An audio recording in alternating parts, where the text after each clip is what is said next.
2 Chronicles chapter 14. And Abijah rested with his fathers and was buried in the city of David.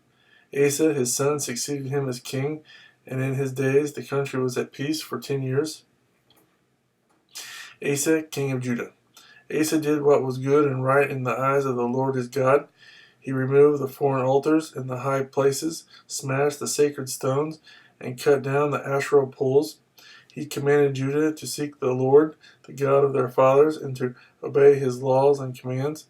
He removed the high places and incense altars in every town in Judah, and the kingdom was at rest under him. He built up the fortified cities of Judah, since the land was at peace. No one was at war with him during those years, for the Lord gave him rest.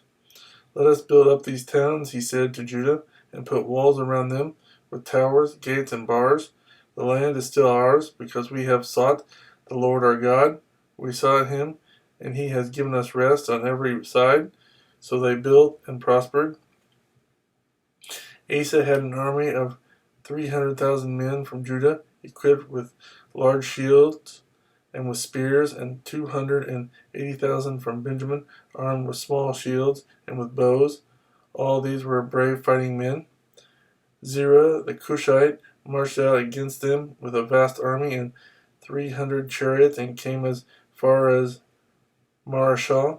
Asa went out to meet him, and they took up battle positions in the valley of Ziphath near Mareshah.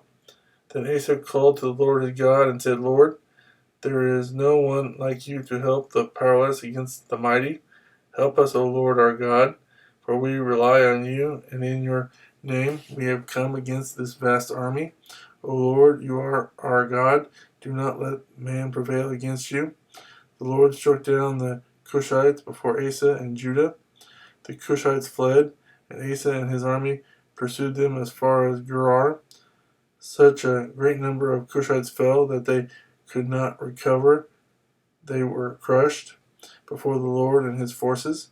The men of Judah carried off a large amount of plunder. They destroyed all the villages around Gerar, for the terror of the Lord had fallen upon them.